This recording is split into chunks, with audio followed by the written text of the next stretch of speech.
Hola chicos, esta es la clase de medicina nuclear. Vamos a ver un poco cuáles son las generalidades en los estudios de medicina nuclear, sus principales indicaciones y también entender un poco cómo funcionan, ¿sí?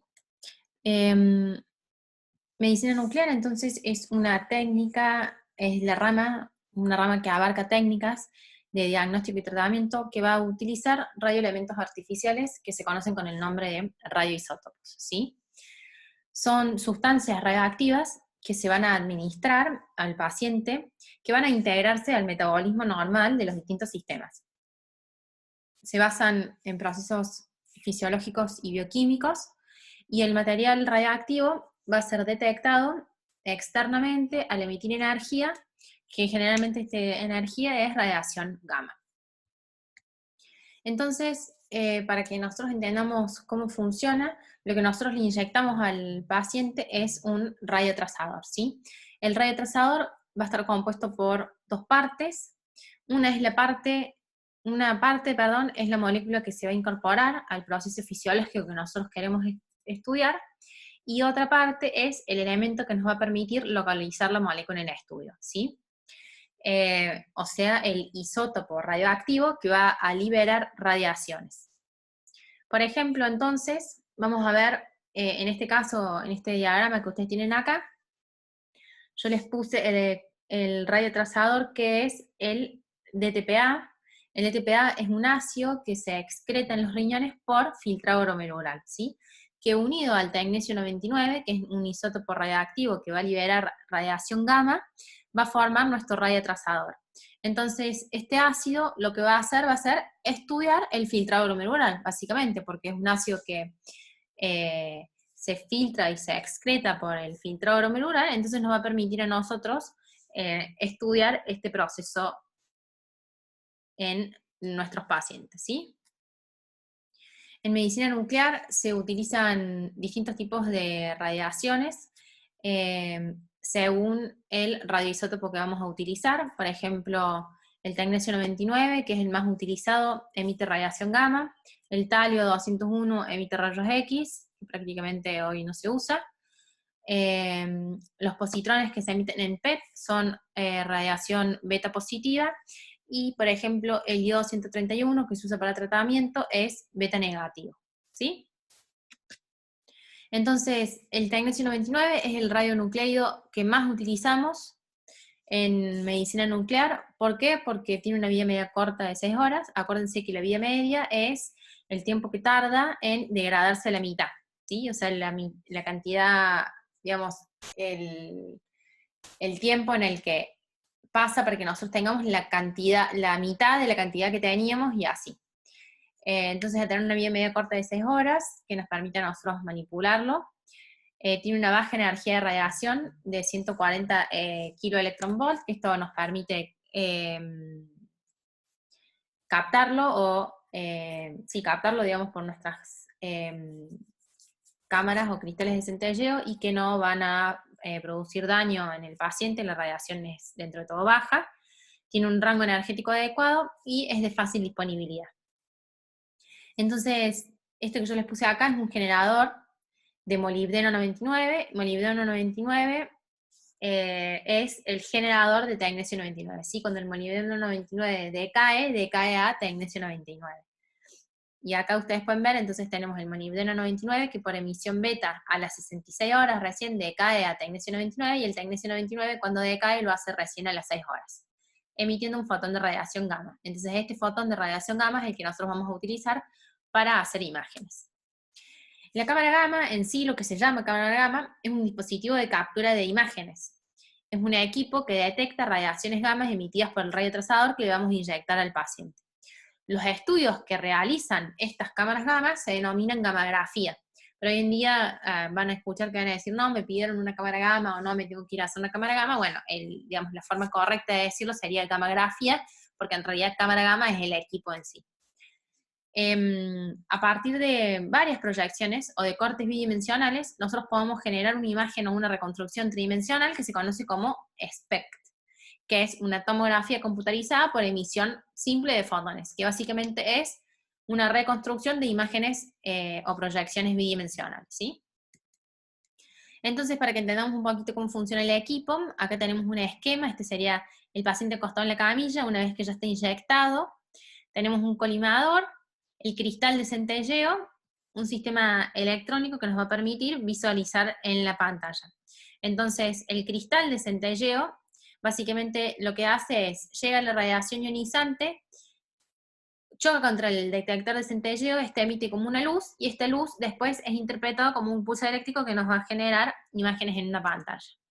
Para que ustedes vean, estos son los equipos que tenemos en Ulton. Este es uno de los equipos, y acá hay uno de los equipos con un paciente encima. Estos cuadrados que ustedes ven acá son las cámara gamma, ¿sí? Acá está el cristal de centelleo, y se debe colocar bien cerca del paciente para poder captar esa radiación que va a estar eliminando por el radiotrazador que le pusimos. Hay distintos tipos de estudio. Hay unos estudios que se llaman dinámicos, que se hacen cuando se inyecta directamente al paciente abajo de la cámara y se adquieren una serie de imágenes, que generalmente se usan para, digamos, evaluar cómo llega ese radiotrazador a la zona de estudio. Hay otros que se llaman estáticos o planares, que generalmente se coloca la cámara sobre el área de interés y se adquiere durante determinado tiempo. Después están los barridos es cuando se hacen de una zona un poco más extensa del cuerpo, entonces la camilla se va desplazando durante la adquisición de las imágenes, y el aspecto, como dijimos antes, que era la reconstrucción 3D de imágenes biplanares, ¿sí? Estos son los principales usos diagnósticos. Yo les voy a hablar de algunos, no vamos a hablar de todos. Vamos a empezar por oncología y cuáles son sus indicaciones. Se usan, por ejemplo, estos son algunos ejemplos, tiene otras indicaciones también, pero es para que ustedes sepan las que más utilizamos, para la detección y el seguimiento de metástasis óseas. Lo que está entre paréntesis son los radiotrazadores que utilizan, y van a ver que siempre que ponemos el radiotrazador usamos la molécula más el radioisótopo, ¿sí? Entonces el MDP unido a tecnesio 99, para tratar y para seguir carcinomas diferenciados de tiroides usamos el yodo 131. Como el yodo 131 ya es un elemento radioactivo que se incorpora normalmente al proceso fisiológico tiroideo por ser yodo, no lo unimos a nada, solamente es el yodo 131 solo. Después tenemos los tumores neuroendocrinos, que se usa octreotide con tecnesio 99, o también usamos, bueno, este ya no lo usamos más, y tumores adrenales o neuroblastomas, que es el MIBG unido a yodo 131, ¿sí? Entonces, esto que ustedes ven acá es una centellografía ósea, o una gammagrafía ósea. Es un barrido, porque la cámara empieza por la cabeza y la camilla se va desplazando hasta la punta de los pies. Se utiliza para detectar metástasis óseas, y como dijimos, usábamos este de acá, el radiotrazador, que se llama MDP unido a tecnesio 99, ¿sí? El MDP van a ver que es un bifosfonato que está marcado con tecnesio 99, entonces se va a ir a localizar a regiones donde tenga remodelación ósea. Entonces, para que ustedes vean, esto es una imagen anterior y esto es una imagen posterior. Todos estos puntitos negros, más focales, como vemos acá en esta región anterior de la costilla, o acá, por ejemplo, también, en el fémur, acá más cerca de la articulación y acá más en la diáfisis, son todas zonas en donde el radiotrazador se localizó más, o captó más esa zona de radiotrazador, que es lo que nos habla de zonas de remodelación ósea, ¿sí? En las metástasis, como ustedes saben, por ejemplo, esto puede ser un paciente con un cáncer de próstata con metástasis óseas, o una mujer con metástasis óseas por un cáncer de mama, que generalmente se ven así, todos esos puntitos más oscuros, ¿sí? Que quiere decir que ahí hay más radiotrazador, por eso se ve más oscuro, porque concentra más, entonces hay más radiación, ¿sí? En medicina nuclear, digamos, a mayor intensidad de captación, quiere decir que hay más radiotrazador ubicado. Y después está la captación normal de los restos de los huesos, como verán, que se ven apenas, pero que sí también captan, porque digamos el hueso está constantemente en remodelación ósea, pero las zonas de remodelación ósea anormal, por ejemplo, en las metástasis, se ven más oscuras, ¿sí? Entonces así los podemos detectar. Esto fue un paciente también con un estudio inicial. Este es el estudio inicial y este es el control al año. Entonces, si nosotros vemos, acá, por ejemplo, se insinuaba un foco, que es muy difícil saber, porque, por ejemplo, en las zonas de artrosis también tienen remodelación ósea, entonces también van a captar. Tiene este foquito acá, tiene estos acá, ¿sí? Y en este fémur, si ustedes comparan, este es el fémur derecho y este es el fémur izquierdo. Se alcanza a ver, la cabeza femoral, incluso el trocánter mayor, están un poquito más calientes, como decimos nosotros, o más captantes que a izquierda, ¿sí? Un poco difícil de decirlo, pero con el diario del lunes, miren cómo al año evolucionó, todos los focos están mucho más grandes, ¿sí? Incluso acá en posterior, este foco que estaba acá, miren cómo ahora capta mucho más, ¿sí? Al igual que este foquito acá en la columna, antes prácticamente no se veía o no se veía directamente y miren ahora cómo apareció, ¿sí? Lo mismo que el fémur. Es mucho más intenso, eso quiere decir que hay mucho más remodelación ósea, esta es una progresión. Lamentablemente para el paciente, este paciente progresa, ¿sí? Por ejemplo, acá, algo para que les llame un poquito la atención, van a ver que en la rodilla siempre van a ver estas zonas de hipercaptación que generalmente son por artrosis, ¿sí? Cuando son así simétricas, nos hablan más de artrosis, al igual que en las articulaciones, ¿sí? Este, por ejemplo, es un barrido corporal total con iodo 131, de vuelta. Las imágenes es un barrido, así que arranca por la cabeza, termina en los pies, la camilla se va moviendo, cosa que la cámara quede digamos, quede encima de las distintas partes del cuerpo a estudiar, y acá, como verán, se marca al paciente, es la cabeza, acá está el tórax, el abdomen, la pelvis, los pies, las piernas, perdón, los brazos, pero ven que, bueno, no vemos más los huesos porque ahora lo que estamos usando es iodo 131, no estamos utilizando el MDP, que era el bifofonato. Entonces acá vamos a ver solamente áreas en donde se capte el iodo 131. El iodo 131 se elimina un poco por vejiga y un poco por el sistema digestivo, por eso esto que vemos acá es parte del sistema digestivo, esto es la vejiga, y también se capta en las glándulas salivales, ¿sí? Esto es un barrido corporal total con iodo 131, normal. Este paciente, si lo estaban estudiando por sospecha de recaída o de metástasis de tumor de tiroides diferenciado, bueno, por suerte no tiene focos, que nosotros por este método podamos ver. El iodo 131 se lo puede utilizar para diagnóstico, o se lo utiliza, perdón, para tratamiento o para diagnóstico. Los estudios tiroideos para tratamiento, lo que hacemos es darle al paciente una dosis de radiación mucho más alta, ¿sí? Porque sabemos que la tiroides va a captar yodo, porque es su funcionamiento normal. Entonces, cuando tenemos un paciente que tiene un cáncer tiroideo diferenciado, dependiendo de la clasificación, digamos, hay pacientes a los que además de hacerle cirugía, se les hace un tratamiento con yodo radioactivo. Entonces, ¿qué hacemos? Les damos una dosis terapéutica de radiación, o sea, es mucho más alta que la dosis diagnóstica, y como la tiroides va a captar, o el remanente tiroideo, si lo operaron, va a captar ese yodo con esa radiación tan alta, esa radiación lo que va a hacer matar las células que quedaron después de una cirugía, ¿sí? Entonces, por ejemplo, nosotros le damos la dosis a un paciente y a los 7 días viene el control, como en este caso de acá. Ven que acá dice postdosis terapéutica, el paciente toma el yodo vía oral, el yodo se localiza en los remanentes tiroideos, ¿sí? Este era un paciente que lo habían operado, un carcinoma diferenciado de tiroides, y acá captó después de la dosis. Eso quiere decir que acá hay remanente tiroideo todavía, tejido remanente después de la cirugía. Entonces ese yodo que le dimos con dosis terapéutica de radiación muy alta va a hacer que en el transcurso del tiempo, hasta que toda esa radiación decaiga, siga emitiendo, digamos, y mate las células que quedaran. Entonces miren el control a los 6 meses, bueno, esto todo es lo que, como dijimos, la excreción por el sistema digestivo y un poco en la vejiga, en las glándulas salivares, pero miren cómo en el control a los 6 meses ya no hay más captación tiroidea. Este control se hace con una dosis diagnóstica, ya no se le da dosis alta terapéutica de radiación, sino que se le dan unos poquitos milicuries, que es la unidad en la que medimos, y miren cómo no capta nada en el cuello, ¿sí? Esto quiere decir que esta dosis que recibió acá alcanzó para matar a las células de tejido tiroideo que quedaban, ¿sí? Esa radiación como que las quemó, por así decirlo, las mató, las irradió, y no queda nada. Es como si fuera un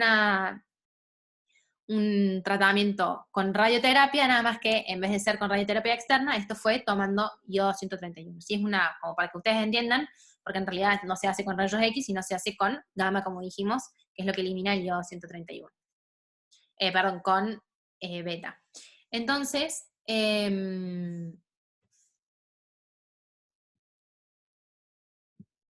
con radiación beta negativo, que es lo que utiliza el iodo 131, ¿sí?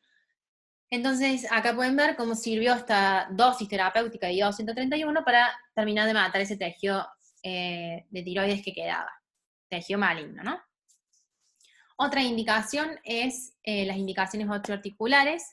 Tenemos un montón en la parte de osteoarticular y vamos a ver algunos ejemplos, ¿sí? Para que ustedes sepan, la centellografía ósea va a, digamos, la captación del radiotrasador en el centellograma óseo es proporcional al metabolismo óseo y al flujo sanguíneo, ¿sí? Entonces las lesiones pueden observarse alrededor de 6 meses antes de que tengan expresión radiológica, porque en una placa o en una radiografía la lesión necesita que entre un 30 y un 70% de desmineralización ósea para que la observemos. Entonces la ventaja de la medicina nuclear es que va a ser mucho más precoz en el diagnóstico de las lesiones que lo que es la radiología. Como les conté ya antes, se utilizan principalmente los difosfonatos marcados con tecnesio 99, que es el MDP, y que no son hidrolizados por las fosfatasas, entonces a nosotros nos permiten verlos. ¿Cuáles van a ser los determinantes fisiológicos de la captación? Tenemos 3. La actividad metabólica, o sea, cómo en los núcleos de crecimiento fisiológicos y en las lesiones osteoblásticas, o sea, según la actividad metabólica que tenga la lesión o la zona a la que queremos estudiar, nos va a determinar a nosotros la captación. También el flujo sanguíneo regional, o sea, aumentando la fijación al aumentar el flujo, y el tono simpático que va a regular la microcirculación, ¿sí? Estos 3 determinantes fisiológicos nos van a cambiar a nosotros la captación, ¿bien? Entonces esto, por ejemplo, es una centellografía ósea en 3 tiempos. Acá para que vean, este es uno de nuestros licenciados que está inyectando al paciente, como yo les había contado, directamente abajo de la cámara, que era lo que nosotros llamamos los estudios dinámicos. O sea, la paciente se la acuesta, se coloca la cámara en la zona de estudiar y después se le inyecta en el material, cosa que nosotros tengamos una fase angiográfica, es decir, una fase con la llegada del rayo trazador. Acá se va pintando la arteria o el vaso por el que va llegando, ¿sí? Y cómo va llegando a la zona, en este caso una rodilla, que nosotros queremos estudiar. Esta es una fase angiográfica, entonces, que se realiza durante más o menos 1 minuto, imágenes cada 2 segundos. Después, a los 2 minutos, se realiza una fase tisular precoz, en la que a nosotros nos permite ver cómo se va captando, ya no es tanto vascular, sino más bien el tejido propiamente dicho, y después se hacen imágenes a las 13 horas, que es la fase ósea tardía, donde ya se hace más la captación ósea y no tanto precoz, ¿bien? Entonces, según el comportamiento en estas 3 fases de la captación del material, es que nosotros podemos diferenciar las distintas patologías. También acá tiene una centellografía ósea, esta es una centellografía ósea normal, ¿sí? Este paciente no tiene ninguna zona de hipercaptación que a nosotros nos llame la atención como para pensar en algo patológico, sino que todas las zonas que vemos un poquito más calientes son zonas normales de captación. Esto, por ejemplo, es una centellografía ósea para estudiar un Paget, ¿sí? Así se ve el Paget en centellografía, tiene una marcada remodelación ósea en todo lo que es la diáfisis y el extremo, digamos, proximal del húmero derecho. Miren cómo se ve, sí, se ve hasta incluso cómo se ve un poco más engrosada la cortical, ¿sí? Si lo comparan con el húmero contralateral, ahí pueden ver la diferencia de captación, ¿sí? Esto es una imagen típica de un Paget. Después, por ejemplo, tenemos una fractura por estrés. La diferencia entre esta imagen y esta imagen solamente es el filtro que se le aplica, ¿sí? Nosotros podemos poner el filtro en blanco y negro o podemos poner este tipo de filtros. Acá de vuelta, entonces, tenemos la fase angiográfica, después la fase tisular precoz y las fases óseas tardías a las 3 y 6 horas, este es en anterior y este es en lateral, y es una fractura por estrés, ¿sí? Entonces vamos viendo cómo se va comportando, y a la vez lo que hacemos es, siempre que tengamos, digamos, con qué comparar, o sea, cuando hacemos muñecas, cuando hacemos manos, cuando hacemos rodillas, cuando hacemos codos, cuando hacemos hombros, siempre comparamos con el contralateral, ¿sí? Entonces acá tenemos la relación de captación, o sea, nosotros vemos cuánto captó, la relación que tienen entre la captación entre el pie izquierdo y el pie derecho, que debería ser de 1 para que sea normal, y siempre que esté por encima de 1, es patológico, ¿sí? Entonces acá el pie izquierdo y el pie derecho, el izquierdo está aumentado porque tiene esa fractura donde hay remodelación ósea y el MDP va ahí. Entonces miren cómo acá dice pie izquierdo, pie derecho, la relación de captación es 1,61 y a su vez el metatarso izquierdo con el metatarso derecho 4, ¿sí? Esos son, digamos, todos variables que nosotros tenemos en cuenta a la hora de hacer informes y de hacer diagnósticos. Después tenemos esta cintilografía ósea, pero esto es un SPECT óseo, que habíamos dicho que el SPECT era una reconstrucción en 3D a partir de las imágenes planares, donde nos muestra un aplastamiento vertebral. Entonces, si ustedes alcanzan a ver cómo esta vértebra, como en esta zona, se ve bien la hipercaptación, ¿sí? Incluso se ve, esto está en lateral, digamos, un sagital, entonces vemos ahí bien la vértebra, incluso también está afectada la apófisis espinosa, ¿sí? Después acá tenemos una SPECT, lo mismo, también con otro filtro, este es en blanco y negro, de una espondilitis, de una espondilolisis. Entonces, si ustedes ven, esto es un corte axial, esto es un corte sagital y este es un corte coronal de la columna. Entonces, si ustedes van viendo, vamos analizando en las distintas vértebras, y acá podemos ver cómo hay una hipercaptación en este pedículo que acá no lo tiene, y que cuando lo buscamos en sagital encontramos que acá hay una hipercaptación en ese pedículo porque habla de una espondilolisis, ¿sí? Hay una fractura en ese pedículo que nos permite verla por cámara gamma. Bueno, y acá les puse otros ejemplos, una osteonecrosis, una epicondilitis, un aflojamiento protésico, ¿sí? Y una fractura oculta acá. Otra forma de estudiar o de hacer cintilografía ósea es cambiando de material. En vez de usar el MDP, que me va a hablar de la remodelación ósea, también existe la marcación de ciprofloxacina, el antibiótico que todos conocemos, con tecnecio 99. A diferencia del MP, esto no va a ir a zonas de remodelación ósea, sino que va a ir a zonas donde se necesita antibióticos. Entonces, en zonas donde haya probables infecciones. Y esto es una cintilografía ósea de la rodilla, tiene una prótesis en la rodilla, y ustedes acá van viendo todas las fases, como habíamos visto antes, la angiográfica, la tisular precoz, la tardía, y esto se hace a las 2 horas, a las 4 horas, a las 6 horas y a las 24 horas, o sea, a partir de que se inyecta se hace a las 2 horas de inyectado, a las 4 horas de inyectado, a las 6 horas de inyectado, y lo hacemos volver al paciente al otro día, para que nosotros podamos evaluar. Entonces, si ustedes ven, siempre está hipercaptante la rodilla derecha, siempre la ciprofloxacina se queda ahí, no se va, llega mucho comparado con el contralateral, e incluso las 24 horas todavía tiene, ¿sí? Miren, si comparan, esta es la rodilla izquierda y esta es la derecha siempre se la ve como más luminosa, bien hipercaptante, llega mucha ciprofloxacina, se queda ahí, por eso está tan hipercaptante, incluso las 24 horas. Esto habla de una infección de prótesis, ¿sí? Lo mismo acá, una osteomielitis, para que ustedes vean de la pierna. Entonces tenemos también otro marcado con ciprofloxacina, que es otra utilización de la ciprofloxacina marcada con tecnecio 99. En endocrinología vamos a usar para evaluar patología tiroidea y para también evaluar hiperparatiroidismos. En la patología tiroidea podemos usar IO-131 o tecnecio 99 libre. Eso depende un poco de la indicación, pero bueno, para que ustedes más o menos sepan, se usan los dos. Lo podemos usar para nódulos, para hipertiroidismo, para las tiroiditis y para hipotiroidismos congénitos. Entonces, esta es una cintilografía tiroidea. Esta es una cintilografía tiroidea hecha con tecnecio 99 y esta es una cintilografía tiroidea hecha con IO-131. ¿Sí? Ven cómo se marca bien los dos lóbulos tiroideos y el istmo, así se la estudia.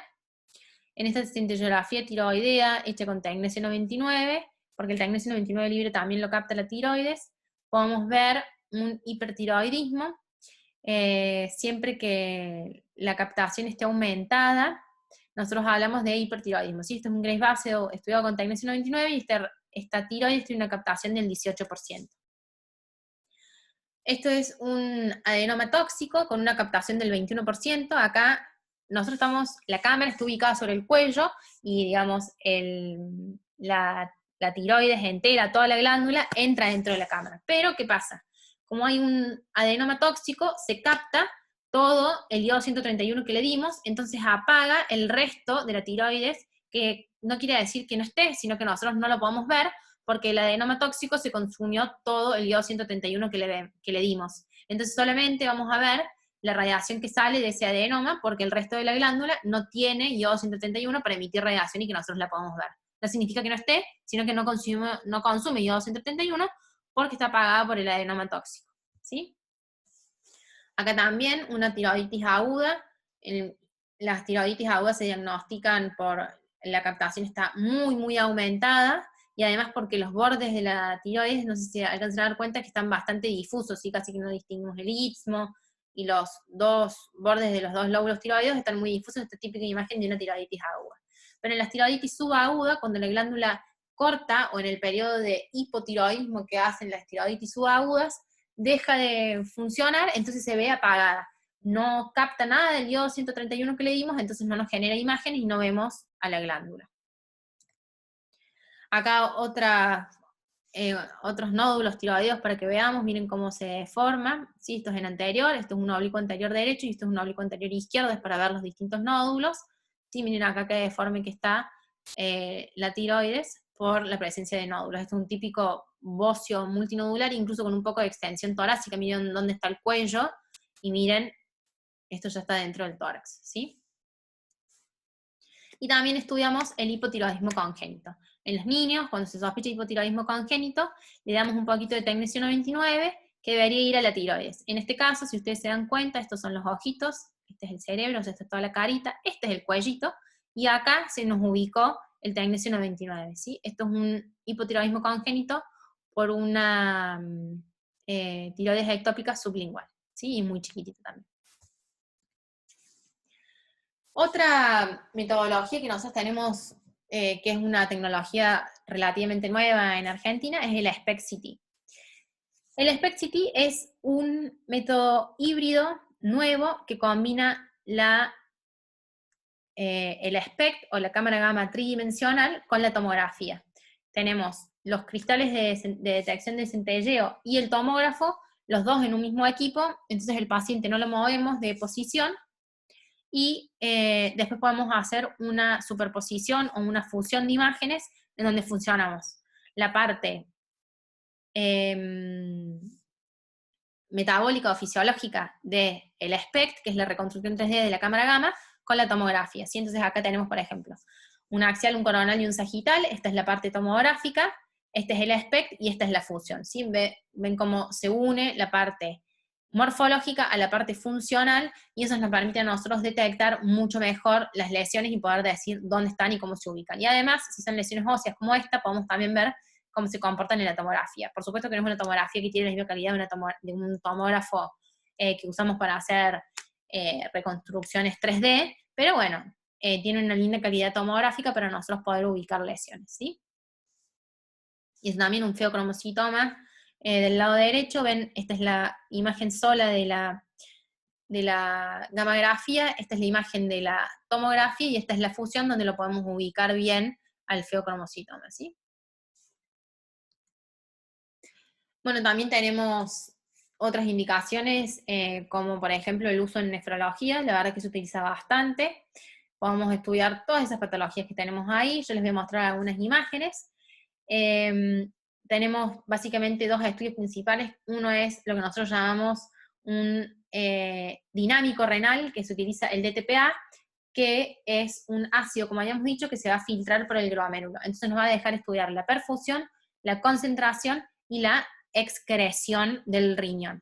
Y después tenemos el centellograma renal, o el morfológico, que es el DMSA, que lo que hace es un DMSA marcado con tecnesio 99. El DMSA es un elemento que va a tener excreción tubular. Entonces acá nos va a permitir analizar el tamaño y la morfología, las anomalias de posición del riñón, y ver si tiene cicatrices o anomalías parenquimatosas. Entonces, este es un análisis de DTPA, que dijimos que va a analizar básicamente cómo era la filtración glomerular. Entonces podemos ver cómo se perfunde, se compara con la curva de la aorta, y también podemos ver cómo excreta este riñón. Acá, por ejemplo, nos muestra cómo excreta el riñón izquierdo pero el riñón derecho, a medida que pasa el tiempo, el DTPA se concentra cada vez más, y esta línea de acá marca la inyección de furosemida. Miren cómo responde el riñón izquierdo a la furosemida, que es un diurético, y el riñón derecho prácticamente no responde. Estas son las imágenes que vamos a ver. Esta es la parte angiográfica, que es la llegada del rayo trazador a los riñones, y acá es cómo va excretando, ¿sí? Entonces así nosotros acá, por ejemplo, vamos a hacer el diagnóstico de una estenosis ureteropiélica derecha, ¿sí? Miren acá cómo queda el rayo trazador en la parte derecha. Acuérdense que los riñones son bien posteriores, así que acá las imágenes que hacemos son posteriores, entonces esto es izquierdo y esto es derecho, y miren cómo queda todo el rayo trazador contenido en el riñón derecho, a diferencia del izquierdo, que cada vez tiene menos, ¿sí? Esto quiere decir que el riñón izquierdo excreta bien, mientras que el derecho no excreta, queda todo ahí porque tiene una estenosis ureteropiélica, ¿sí? Entonces nos ayudamos de las imágenes y de las tablas que hacemos. Este es otro caso de un riñón trasplantado, para que ustedes vean, se compara con el tiempo aórtico y miren dónde está el riñón trasplantado, ¿sí? Y este es un DMSA que dijimos que iba a funcionar para ver morfología y cicatrices. Entonces, acá podemos ver los riñones, se hacen adquisiciones en posterior, en oblicuo posterior, derechos, para ver bien el riñón derecho, oblicuo posterior izquierdo, para ver bien el riñón izquierdo, en anterior, y después se los mide, ¿sí? Se los compara con una tabla que está estipulado, digamos, como qué tamaño debería tener según la edad, y ahí se analiza a ver si está dentro del rango de normalidad o no. Este, por ejemplo, es un DMSA por cicatrices renales. Este paciente debe haber tenido infecciones a repetición, sí, también pueden ser posquirúrgicos. Miren cómo está el riñón izquierdo mucho más agrandado que el derecho prácticamente tiene muy poquito parénquima. Acá está cómo se distribuye la captación, un 90% para el izquierdo y un 10% para el derecho, ¿sí? Esto es uno con agenesia del riñón izquierdo, no tiene riñón izquierdo, solamente tiene riñón derecho. Y este por pielonefritis agudas, que dan estas típicas cicatrices, en las que, ven acá, estas muescas así, es que es falta de excreción glomerular, o sea que no hay glomérulos, ¿sí? Entonces en las zonas que están más blanquitos son zonas donde no hay glomérulos, por eso hablamos de las cicatrices. En neumonología también tenemos indicación para la medicina nuclear. Nosotros lo que hacemos es estudiar la perfusión y la ventilación de los pulmones para detectar distintas patologías. Entonces, estas son las imágenes que se obtienen. Estas imágenes, estas dos primeras filas, son la perfusión, donde al paciente se le inyecta un rayo trazador, y estas son las imágenes de ventilación pulmonar, en donde el paciente se lo hace aspirar en una cámara, ¿sí? O sea, esto es por aspiración, como si lo estuviéramos nebulizando. Lo que se busca en estos casos para la detección de TEPA son zonas que estén ventiladas, pero no perfundidas, ¿sí? El TEPA es el tromboembolismo pulmonar agudo, o sea, donde hay zonas en donde se produjo un embolismo pulmonar, entonces se tienen que buscar las discordancias entre la perfusión y la ventilación, ¿sí? Una contraindicación para este tipo de patologías es, perdón, les dije al revés, esta primera es la ventilación y esta segunda es la perfusión. No sé cómo se los dije, pero por la duda les repito. Esta es la ventilación y esta es la perfusión, ¿sí? Entonces acá, por ejemplo, vamos a ver, estos cortes coinciden. Esta es la ventilación de una parte como un poco más basal, esto es un corte axial, esto es un corte sagital y esto es un corte coronal. En los que más se evidencian generalmente son en los coronales, pero hay que buscarlos en los tres cortes. Entonces miren, por ejemplo, en este axial, como vemos, este pulmón derecho, que está muy bien ventilado, pero tiene zonas donde no está perfundido, ¿sí? Las zonas oscuras son las zonas donde no llegó nuestro rayo trazador a través de los vasos sanguíneos, porque hay tromboembolismo, ¿sí? Miren acá de vuelta, en los cortes coronales, todas estas zonas como son, está mucho más heterogénea la perfusión que la ventilación. Digamos, la principal, no contraindicación absoluta, por supuesto, pero algo que no nos ayuda son los pacientes que tienen EPOC, porque ya tienen de por sí alterada la ventilación. Entonces, con una ventilación alterada es muy difícil decir si de verdad esas alteraciones son por tromboembolismo o si ya es una alteración de su propio EPOC. ¿Bien?